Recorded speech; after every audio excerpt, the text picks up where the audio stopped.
Log on, tune in, find out.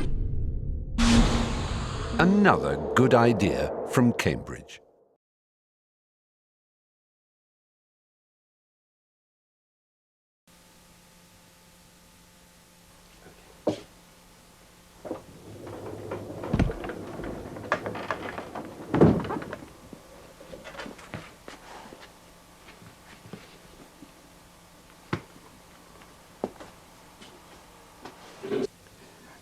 You may always have had a bent to anthropology, but I think you became a professional anthropologist by rather slow degrees, didn't you? You read something else at Cambridge. Well, yes, it was an accident.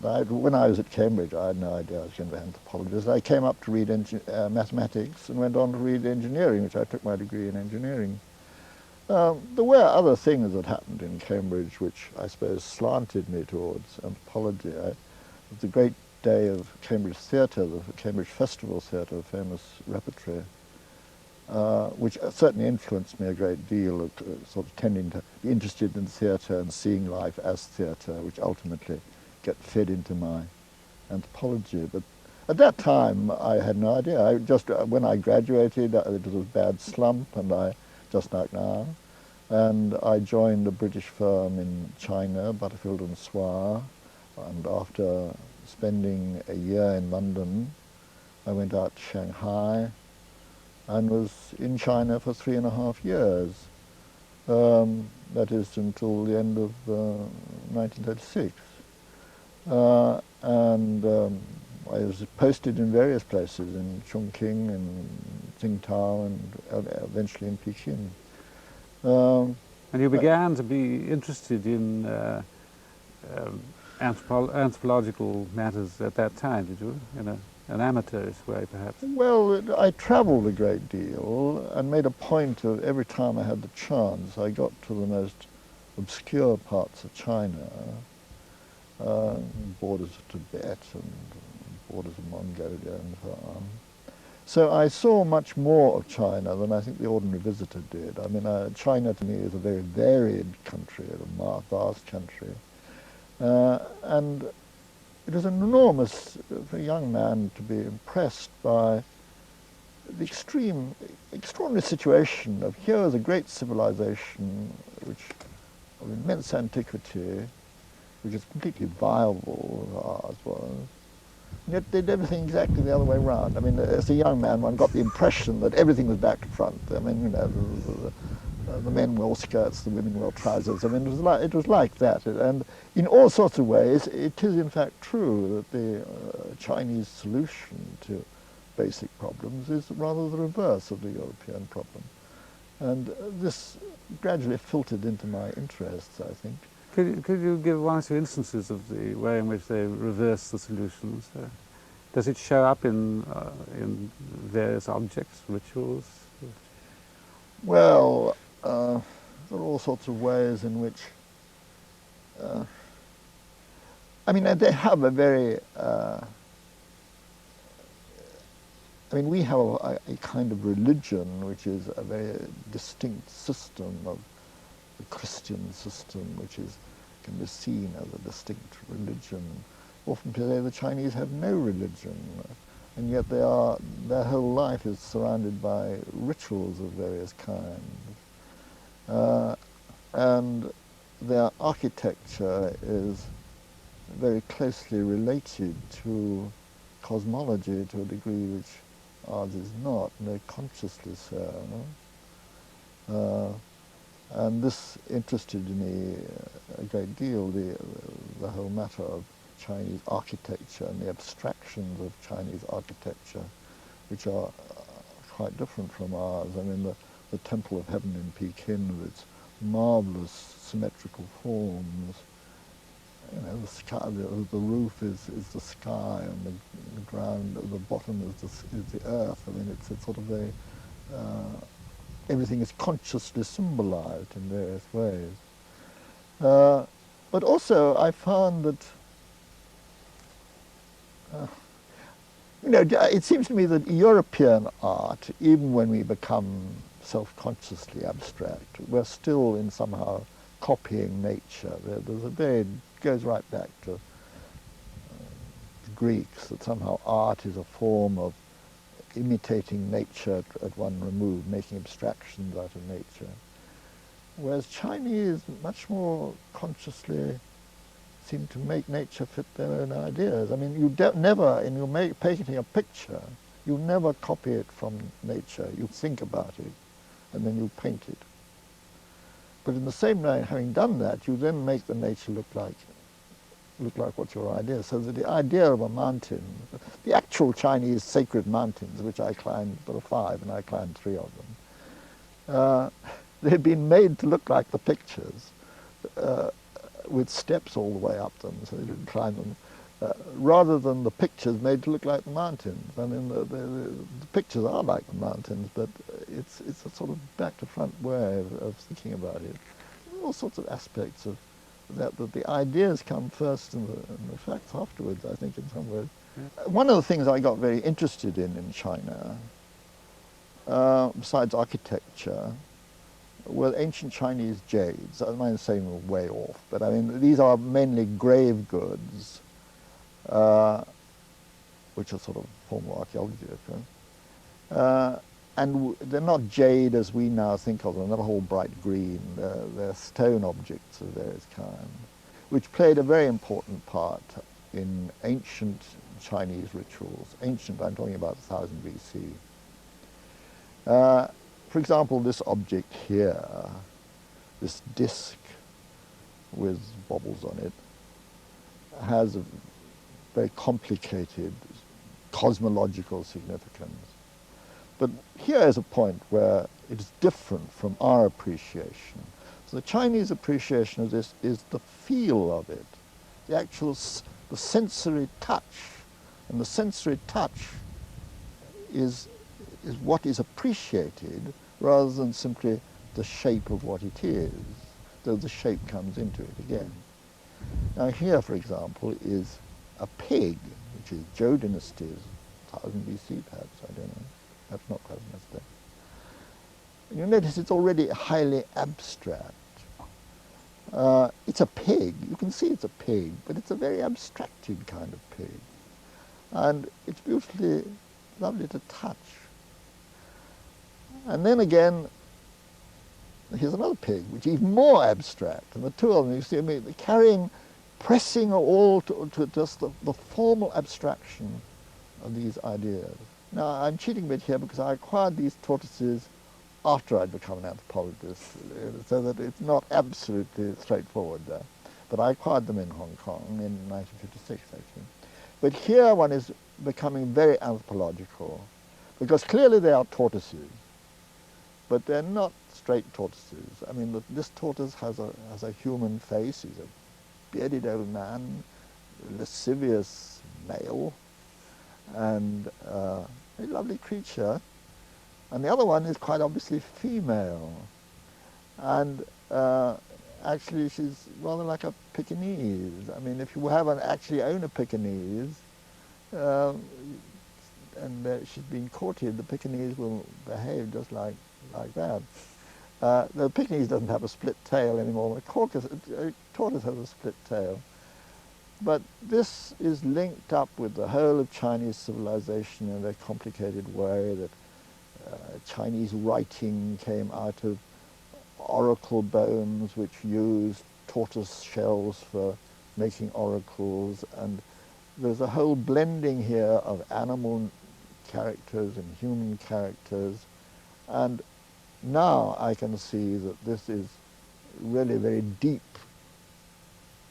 involves a whole lot of anthropological notions, but certainly my interest in Chinese jades sort of led me somehow along the road where I was likely to pick up anthropological ideas.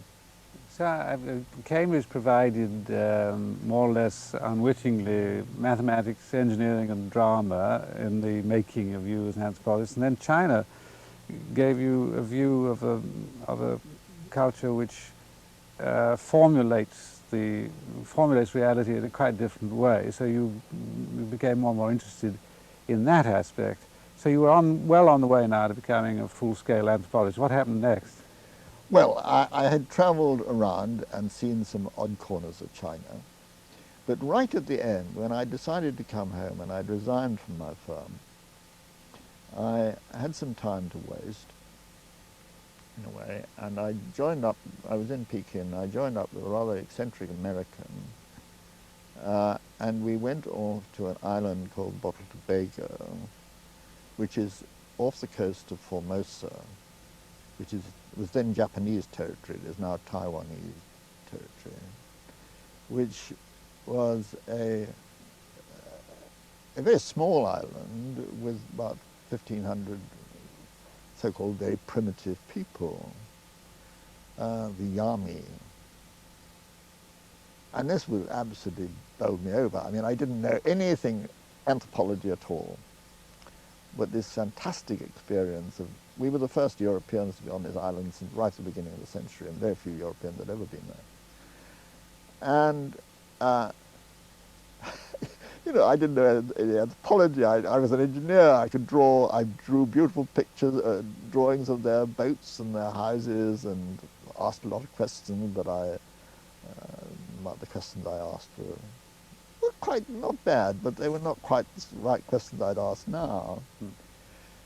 And when it was after that, I was there about 2.5 months. My partners were there longer.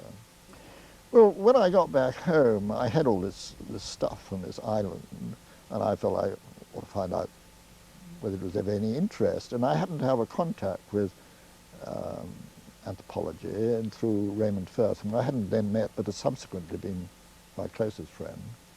And I took along to him and said, look here, I've been to this island, all this stuff, here's photographs and pictures and so on. Is it of any interest? And he said, well, yes, it's very interesting, but of course you've asked the wrong question.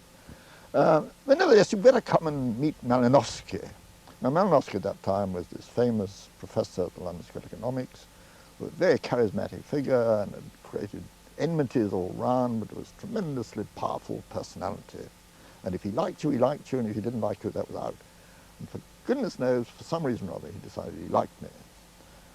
And for the next, and it turns out I only knew Malinowski for about 18 months, perhaps even less.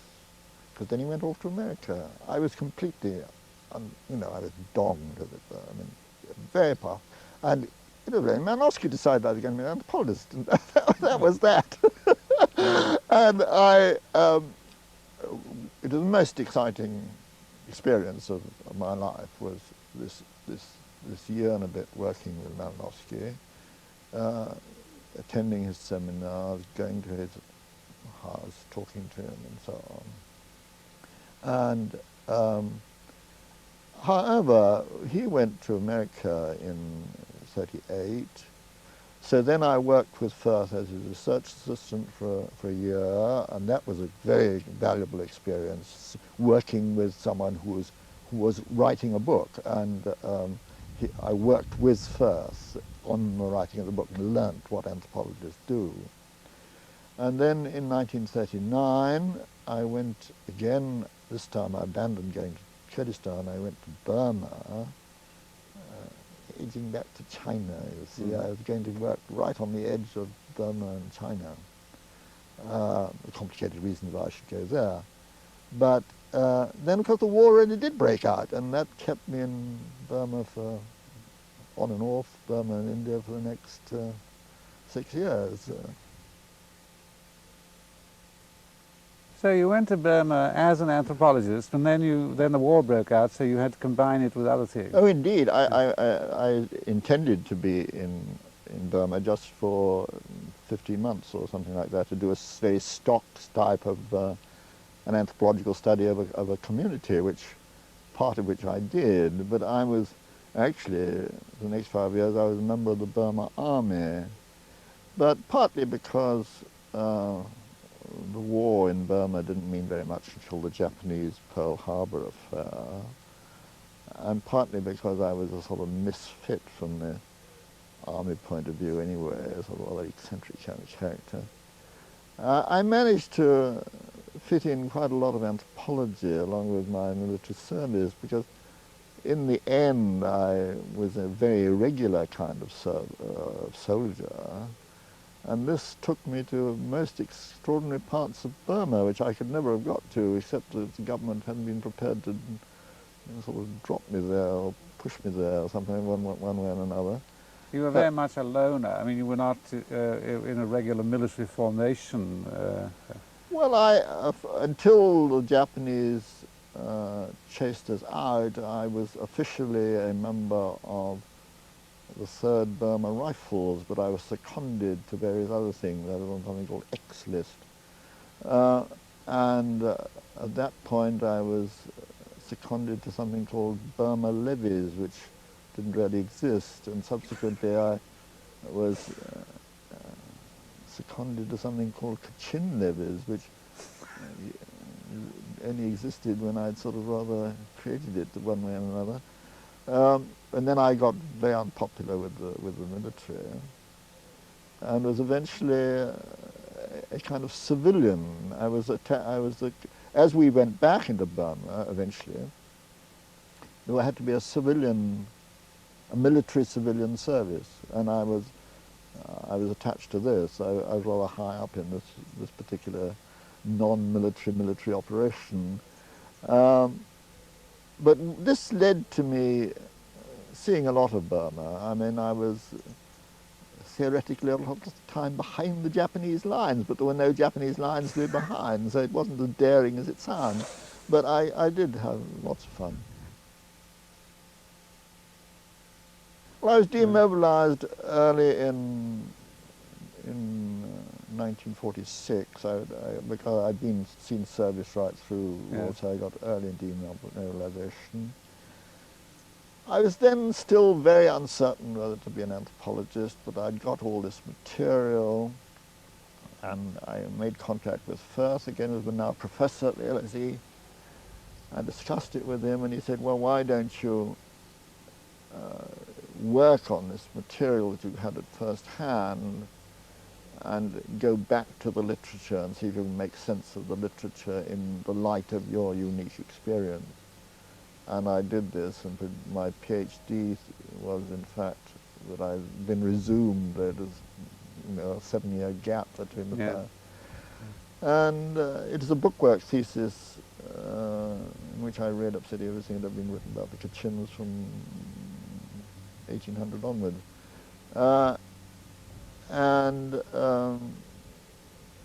In the light of my own experience. And as soon as I'd finished that, which was in 47, I was taken on the staff of the L.S.E.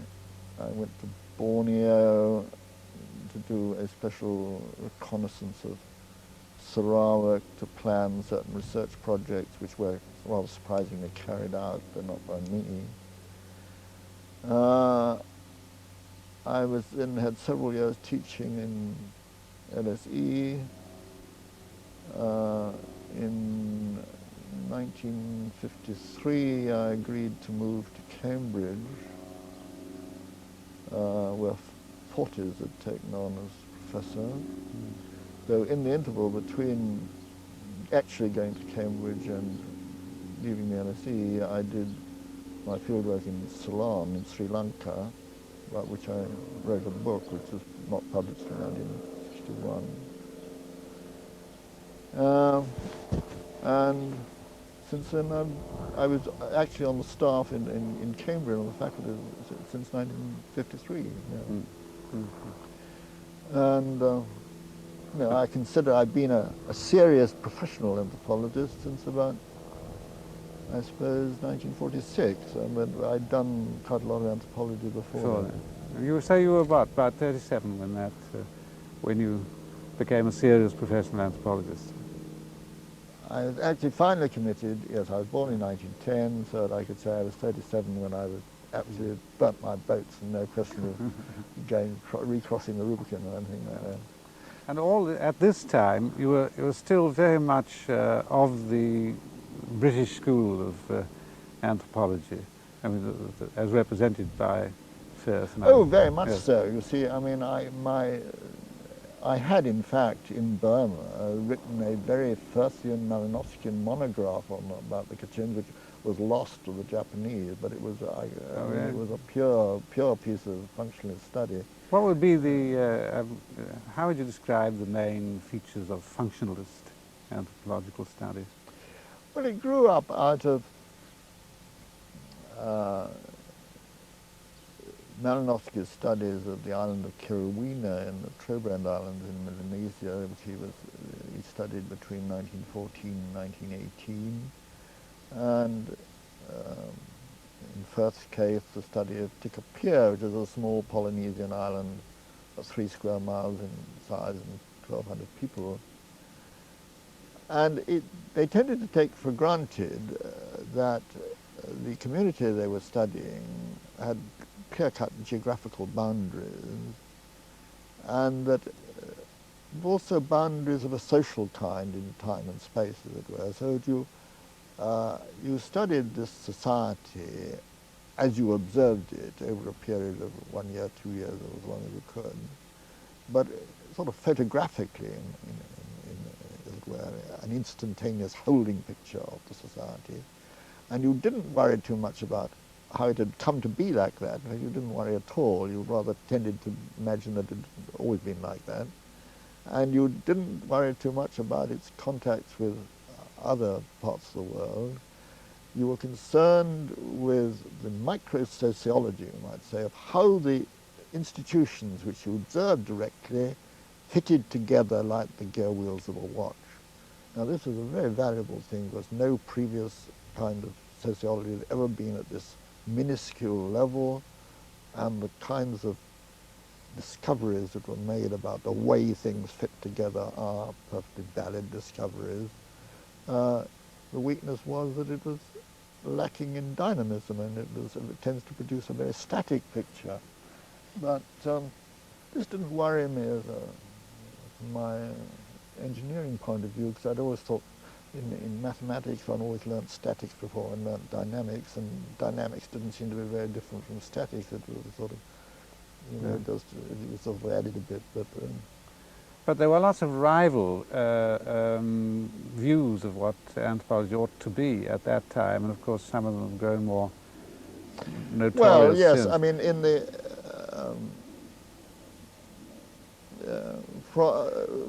Radcliffe Brown was also a functionalist, when a contemporary of Malinowski's, had a very peripatetic career, but came back to Oxford in 1936.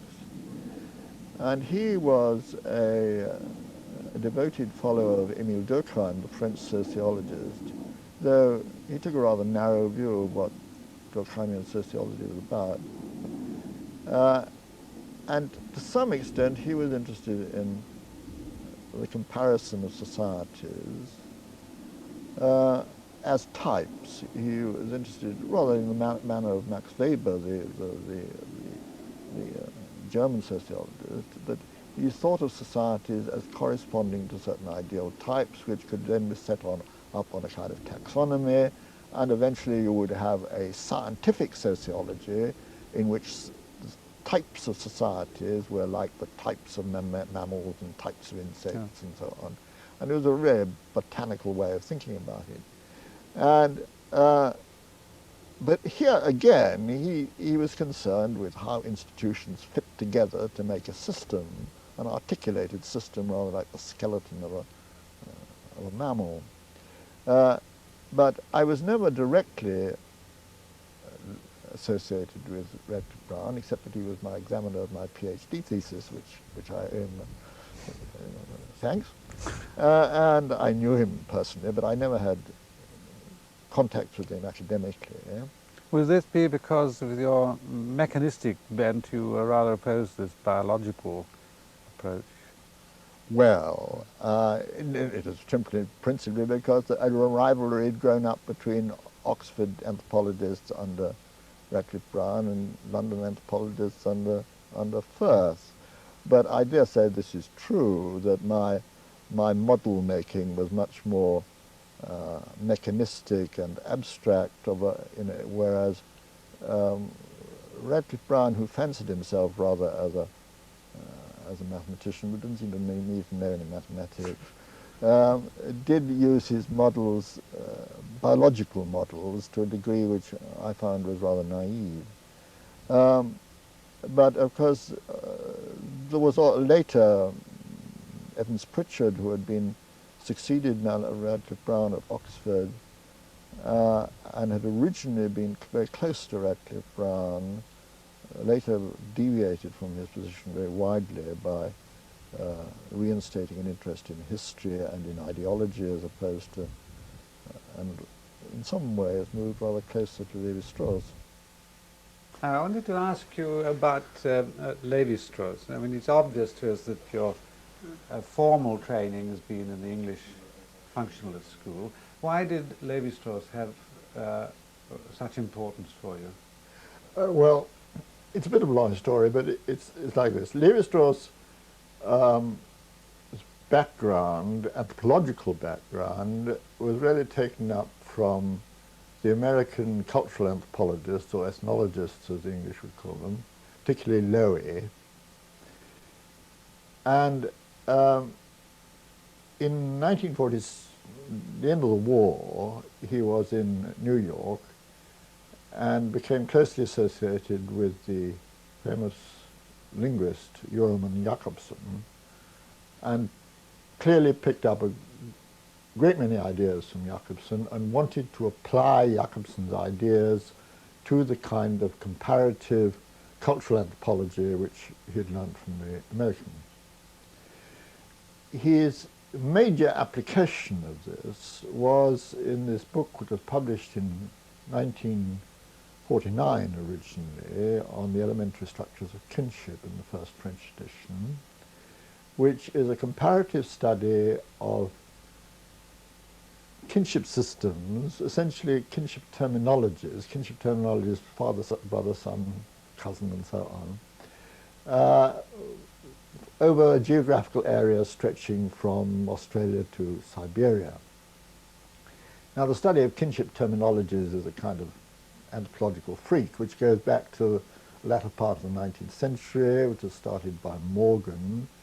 The idea that a kinship terminology system, the system of the use of words, corresponds to the type of society. And Levi-Strauss tried to show that by comparing the kinship terminologies and the formal rules of marriage over this large geographical area, he could arrive at certain fundamental principles about exchange systems as reflected in marriage. You could have types of exchange where the marriage was reciprocal, the two sides exchanged brides, or you could have them asymmetrical where one side gave a bride and the other side did not.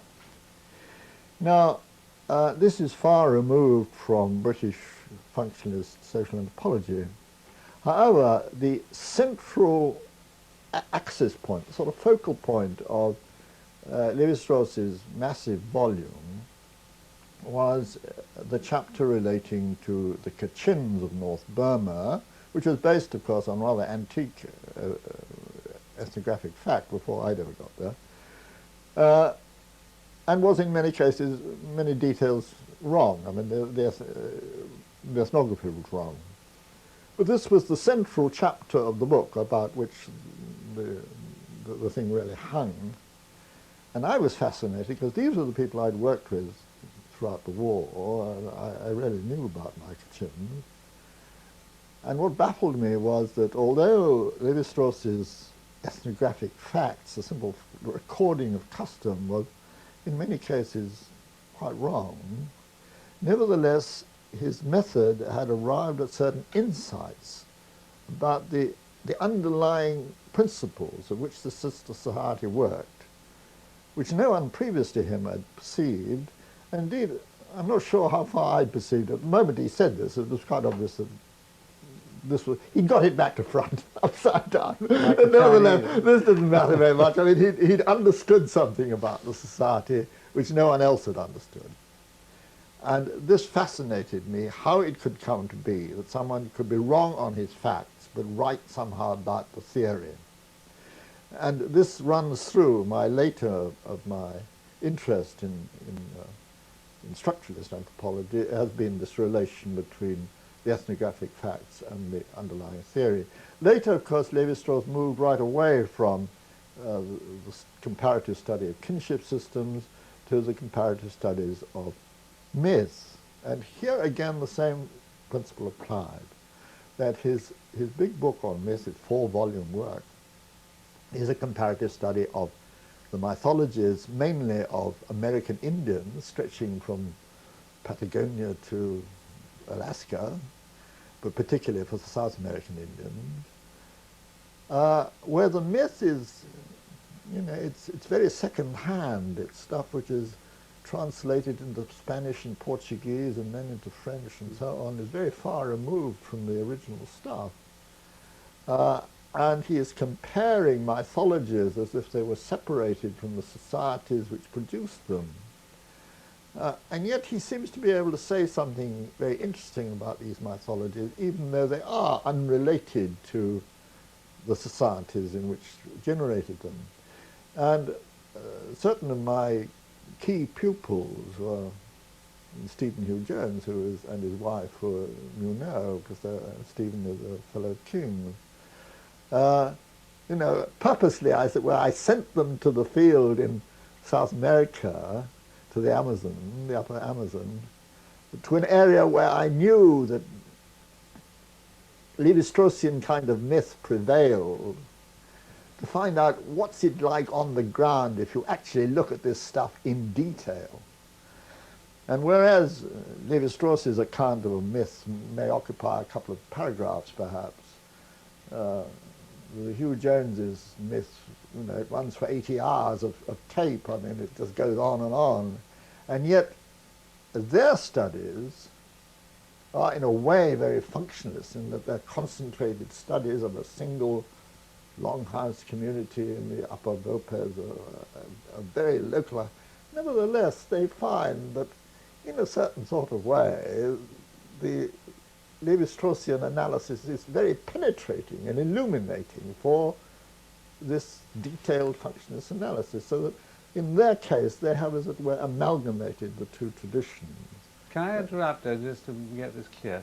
It's the fact that Levi-Strauss is so often wrong about ethnographical detail, and you were able to show this yourself because of your knowledge, and the Hugh Jones has done the same thing, it makes it even more impressive that the insights are so often correct, and made you thought that the theory which owed so much to Jakobsen must have something in it. Is that the way it works? This is the way I'm thinking of. You see that Levi-Strauss, is, because he's coming at it as he's trying to apply a theory of linguistics to the That's facts. What I want to ask you. How does that work? Well, because Jakobsen, the key thing for Jakobsen's linguistics, which comes from de Saussure, much earlier in the century, but in Jakobsen's case, it is concerned with phonology. How do we actually pick up a message from a flow of speech? A flow of speech is, at an objective level, is a pattern of sound on the breath, imposed on the breath. And this pattern, when you write it down, consists of vowels and consonants and accents and intonations and so on, alternating with one another. And yet we are not only capable of grafting this coded message onto our breath, but we are able to decode it again and turn it into a meaningful message. And Jakobsen is interested, first of all, how do we do this? It's inconceivable in view of the vast variety of human languages that there are, that our mental apparatus can be so sophisticated that it can, as it were, decode anything if they were all different. There must be some very fundamental principles which it operates on. And Jakobsen talks about distinctive features. In Levi-Straussian argument, binary oppositions. The very small number of oppositions which we can recognize. We can't recognize them consciously, we recognize them unconsciously. We recognize unconsciously the difference between the hard sound P and the soft sound B, and so that pit is not the same as bit. But I mean, that's all, it's just a single alternation, a very, very fine grade, and the whole phonology, according to Jacobson and friends, is built up on a very limited number of distinctive features which can decode the whole system. And so Levi-Strauss, but this is in the mind. Yeah. It is not out there. It is something in the mind. And Levi-Strauss is arguing that when customary behaviors must similarly be coded in this sort of way, so that when we act in a certain customary way, we are possibly not acting in some, in as it were, the opposite way, whatever the opposite way is, and that this again conveys a message which is in the mind. Now this is very tricky. What do we mean by in the mind? I mean, the whole functionalist tradition has been very much empirical, observing what people do out there, recording the fact, everything that the functionalist does, as it were, is something which you can record on a tape recorder, take a photograph of, make a videotape of, and so on. They're highly suspicious of interpretative notions in the mind. And therefore, this is where my puzzles have been. What is the relationship between these objective facts out there in the world, which are, as it were, in a sense really objective, in the sense that you can actually record them and preserve them on tape recorder, and the message buried, the argument that these behaviors, besides doing things, I mean, you do things in the sense that you grow potatoes and you build a house and you actually alter the state of the world, but also they say something. So there is a whole coding involved in the way the food we eat, the dresses we wear, the kind of houses we live in, the way we arrange our houses. I mean, you don't just go into a house and find all the rooms are the same. I mean, there's a living room, and there's a kitchen, and there's a privy, and there's a bedroom, and these have all very different values, and there's a sort of coding pattern built into that. And the way buildings are arranged on the ground. I mean, that pigsties are not like human houses. But if we want to be contemptuous of a human being, we say you live in a pigsty and so on. You know? And there's so much in the ordinary material things we do, which the functionalists have paid so much, which is in fact concerned with giving messages rather than with just solving economic problems. And it is this big change, I think, that nowadays no one can entirely ignore. I mean, very much in the Malinowski tradition, it was how does the behaviors, the customary behaviors, how do they serve the needs of the individual, and what was meant was how do they keep him alive? I mean, the basic need for the human being is to keep warm, eat food, procreate his species, and not die. And you then showed that the whole of your cultural arrangements of the Trobriand Islands just did this. Well, in a way, it's fairly obvious, because if they didn't do that, there wouldn't be any Trobriand Islanders to talk about. But having shown this, and you showed a number of interesting things which previously people hadn't noticed, of how things dovetail in together, what they tended to overlook was that all these behaviors are also saying things, communicating messages, and it is the nature of the message, how the messages are coded, which underlies how the sort of structuralist element has got worked into the system. And I think most practicing anthropologists now, there has been a tremendous merging of these two schools, in that most field anthropologists, whether they're American or French or English, now do very much the same sort of thing. And what they do is obviously derived from Malinowski. It has more gadgets. It has television cameras and tape recorders and all sorts of other things. But nevertheless, what they're doing is what Malinowski would have said his field workers ought to do. But now they go into the field assuming that part of their job is to try and understand the symbolic coding of what is built into the behavior, as well as just the materialist economic coding. And the symbolic coding is assumed to be in some way coded in a manner which is in some way related to linguistics. I mean, this is just how the argument starts. So we've got, I mean, if I can put it this way, we have a level at which people are concerned with the very intricate problems of how things actually are on the ground. And then you've got the second level where people are persuaded also that the systematic arrangements carry a message. Now, having got to that level, with your kind of thing, and also in a measure with Levi-Strauss's kind of thing, but there's a very big difference between what interests you, or what you're trying to do, and what he's trying to do, as I understand it. Could you tell us what that difference is? You're not wholeheartedly a disciple. No, well, this is, of course, always very difficult. He seems to think that, and here I'm not sure that he would actually agree with what I say, but what he seems to be thinking, he talks about the human mind, and he seems to be looking for features of social systems which arise direct from the fact that it is human beings who participate them, and any sort of human beings would do equally well. And it must be so when he is able to fit together, take the whole mythology of the Americas, and actually says in one way, this myth, which was recorded in the Amazon, only becomes comprehensible when it is put side by side with this other myth, which was recorded in Alaska or somewhere up there.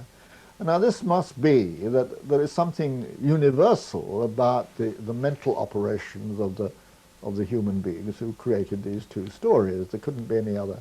And he's able to make this comparison, quite taking no notice of the fact that one myth was generated in the tropics in the Amazon, and the other in the semi-Arctic or something. Now, I'm very, very skeptical about this sort of thing. I feel that that there are certain very basic principles about how these coding systems operate, but they're so basic that they don't get you very. I mean, they're as basic as the way computers work. I mean that the flip-flop mechanism of computers and continuity, discontinuity. At that level, yes, there are universals about how we think, how we operate. But I would be very, very cagey about sort of just jumping about around the map and saying, oh, well, you know, that reminds me of that.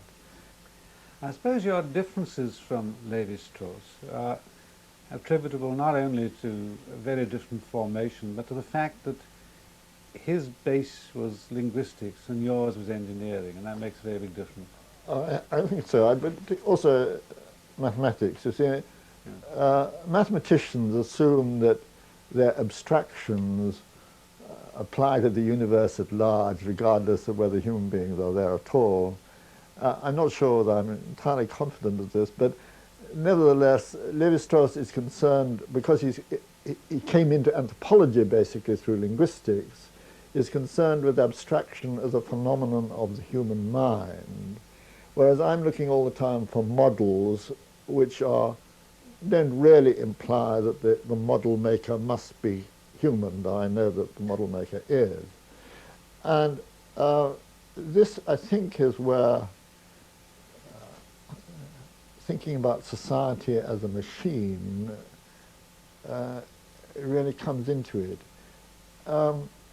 There's an old tradition, of course, that anthropologists study primitive societies, and you know, the ordinary people think that they do this, and that somehow primitives are very simple societies. They're also an equivalent of simple societies, as opposed to, as our society, of course, is very large and very complex. Whereas I think actually the justification for anthropology is exactly the reverse of this. I think that from an engineer's point of view, it is very plain that in the evolution of mechanism did become more and more complicated until about the middle of the 18th century. The clockmakers of the middle of the 18th were extremely ingenious and extraordinarily elaborate variations of machinery. And then because of the pressures of industrialization, it went right the opposite way and became simpler and simpler and simpler. And now the only way you can hope to survive as an engineer is to produce a machine which is made of absolutely standardized parts which will all fit together and be used in umpteen different machines. And of course, the ultimate of this is the computer over here, which uses a principle which has been in fact known to human beings since the year dot of just plus minus alternation, and everything is, there are no moving parts in modern machines. I mean that the whole thing is worked down to that level of abstraction. Do you think there's rather exact analogy between that progression that you described towards simplicity and the relationships between primitive and so-called complex societies? Well, what I think about so-called large societies, large industrial societies, are built on a sort of hierarchical principle, a nested principle, so that the very large organizations are structured in the same way as the very small organizations, so that the parish council is really just the same as the cabinet in Whitehall and so on. I mean, the theory of organization is very stereotyped, and this can exist at various different levels. And our modern societies reproduce the same structures over and over again. Otherwise, we wouldn't be able to understand them. It's only because they're very simple and repetitive that we can understand them. Now, the reason for being an anthropologist, social anthropologist, is not that in studying exotic societies you're studying simple societies. On the contrary, the point is that the exotic societies have not been pressurized all to become exactly the same. They're enormously varied.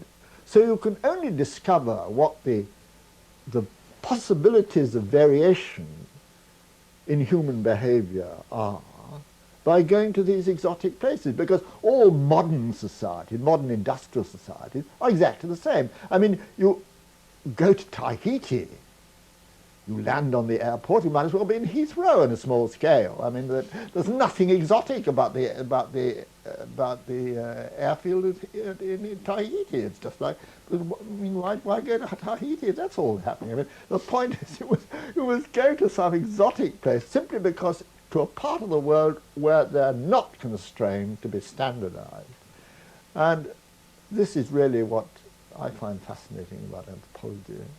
But don't think, let you think that I'm just a disguised structuralist. I'm interested in structuralism, but my work in Ceylon, which I haven't mentioned, is very much a study in the functionalist tradition. I was carrying on an argument about whether kinship, not at all in terms of kinship terminology, but the organization of kinship was really a thing in itself, or just an aspect of property relations. I annoyed some of my colleagues by saying that you can't study kinship at all. I mean, you're studying property relations in a community, which is a very basic thing, and perhaps people are talking about these property relations within the language of kinship, but that's a very different thing. But this is far removed from structuralist analysis. But some of your more recent work has been more akin to, I mean, superficially more akin to the sort of thing that Levi-Strauss does. Well, yes. I mean, what I do now, I mean, you know, I can no longer do field work. you and I are of an age where it is not practical to go to exotic places. So I work with, as you do, with literary materials and artistic materials. I'm particularly interested in the way patterns are arranged on the ground, either in terms of the way buildings are arranged or in the way art objects make their appeal, or, leaning slightly in your direction, even literary exercises perhaps convey messages.